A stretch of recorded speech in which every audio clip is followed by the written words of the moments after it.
Always make the audience suffer as much as possible. Alfred Hitchcock. You're listening to Writing Roots, brought to you by Aspen House Publishing. Welcome to Writing Roots. I'm Lee Hull. And I'm Lee Esses. This is your favorite topic. Yes. Killing people. Always a great pastime for authors. And so don't sue me if you think I'm actually killing people. I'm not. So a couple months ago, we did an episode or two about the process of killing in books. If you want the technical way to go about it to make it realistic, go to that episode. That's Murder 101, and that was in October, about halfway through October. In this episode, we are going to be talking about when to kill a character, where in the story, the points in time that it will mean the most, depending on which character you're killing. Yeah, and how you can make that emotional. So I have to ask, is there a particular character death that really just gets you choked up? I was just re-listening to Oathbringer in the Stormlight archives of Brandon Sanderson. And there's a particular character who gets killed in middle of his story arc. It's so wrenching because you see this potential of this character that in the first book you just kind of felt was useless. The second book, it's simply annoying. And then third book, finally you see him like becoming the king that he's meant to be and just boom, murdered. That's a really well-crafted death. I think in television, it was originally books, but in television, one of the deaths that shocked all of the viewers was Ned Stark for the same reason. This is from Game of Thrones, where you think the whole story is setting up for him to be king. He's a good, righteous leader, and then he gets beheaded. And then, of course, I think anybody who has half a heart is always a little choked up when Mufasa dies. Always. All of these characters that have affected us in some way when they died have something in common. And one of those things that makes it really emotional is the unfulfilled goal. Mufasa has a son. He's trying to survive so he can take care of the kingdom. Ned Stark wants to bring peace to the Seven Kingdoms. King Elhokar wants to be the king that his father was, to be better than that. He wants to become a light weaver and gets killed right in middle of it. So that unfulfilled goal is really emotional. The death of the wife character in the movie Up. Absolute saddest 10 minutes to start a movie. Absolutely. So if you're trying to make a character's death particularly emotional, have them have an unfulfilled goal. I think that's going to be one of the easiest ways for your readers to be rooting for the character and feel that loss when they can't accomplish it. Another thing that always helps make that death emotional is if the readers have a connection with the character. If your characters are likable, their death is that much more important, because if they're not likable, it's easy to go, well, they had it coming.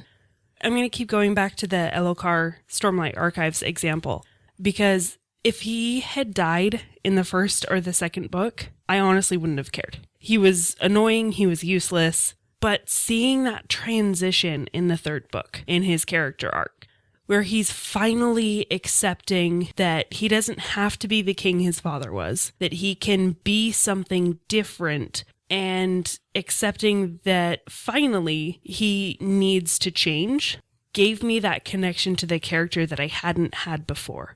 Because I saw more into his motivations, his insecurities, and connected with that. If you have some kind of connection to that character, and yes, it's good if they like them, but better if they're connected with the character. And another way to make the death emotional is to give your other characters a reaction to the death. Another thing you can do if you don't have another character nearby is have the dying character fight against what they know is death. Sometimes you'll have that quiet acceptance where it's just like, okay, I'm good, I'm done. Those aren't always as emotional as Mufasa going, Scar, help me, and then Scar killing him. This episode is about when to kill a character. Depending on the character that you're killing should happen at different points in the story. If you're killing the innocent, that tends to happen at the beginning of the book. Your killing of children, killing the dog, They tend to be inciting actions, things that move the main character to fight the bad guy in some way. Starting them on their journey to get revenge often, or realizing whatever this is has to stop before it continues. It's also a really good way to get your readers invested. Example of John Wick. Despite there being a very, very flimsy plot, the connection that the viewers have with the John Wick character is relatively strong because the dog was killed. Yes. A warning to everybody out there, I still get shunned in Christmas and Thanksgiving with the family because Black and White started off with killing a dog. I have lost a lot of people who know me as readers because I am the dog killer in the family. There are actually a lot of publishing companies that will not publish books that kill a dog because of the reaction that people have when dogs are killed or abused. I would say, so long as your audience is having a reaction, any reaction besides bored, it's a good reaction. So when you're killing dogs, children, the innocent, it's got to be at the beginning. Because putting it later, unless it's like a Marley and Me kind of story, the death of the dog or the child or the innocent is what starts the journey. The other main time to kill a character is the transition between Acts 2 and 3. If you're going with the standard 3-act structure, the mentor character often dies, basically to get out of the way. Why didn't Dumbledore kill Voldemort? Because Harry had to do it. But your mentor character needs a reason to get out of the way so the hero can step up. And that's often a sacrificing themselves so that the hero can get away and survive another time. So just to sum up, when you're killing a character, it needs to be a transition of some kind or the inciting action. There are exceptions to the rule, but you need to know the rules before you break them. We're going to say that till we get kicked off the air. So, why do we kill characters as authors? Just because we like to, sit and have tea with Satan? Yes, I like to sip tea with Satan and kill characters because it's fun. More than that, there are reasons to kill a character. Those reasons are also often the aids in knowing when to kill the character. So, like we talked about in John Wick, killing the character advanced the plot. It got the story moving. Another reason to kill a character, happens more in Act 2 and Act 3, is to motivate everyone else who's still around. You're raising the stakes, you're making the danger real. So when Obi-Wan dies, then we realize, wow, Darth Vader is really a scary person because, look, he could kill this wise hermit dude that has been teaching Luke. So what chance does Luke have to conquer the bad guy? And that goes to killing the mentor character. It provides that motivation for the main character to continue forward and forces them to do it and not the mentor. There are also times that you should not kill a character. And this has more to do with your motivations as an author than it does with the character's motivations. If you're wanting to kill a character just to add tension, there are better ways to add tension. Why else is that character dying? Another thing is in Game of Thrones, they do it just for shock value. After a while, it's just you detach emotionally from all of the characters. I have never watched a Game of Thrones, but the one thing that I knew first about it is that everyone dies. Valar Morghulis. And that shouldn't be the story. You shouldn't have a story that everyone dies because your readers or your viewers are not going to be invested. They're not going to care enough about the characters because they'll always have that voice in their back of the mind saying, oh, they're just going to die. On the flip side of that, you should also not always bring your characters back from the dead. Yes. Because the same thing happens when they do die. The viewers or the readers just go, yeah, they'll be back in like an episode. And of course, if you as an author feel like there are too many characters, I know, I'll kill some off. Why did you have them in there in the first place? Yes. Just get rid of them entirely and don't just kill them. Or combine characters. Combining different characters is a much better way to make your story clear than to just, kill off a bunch of them.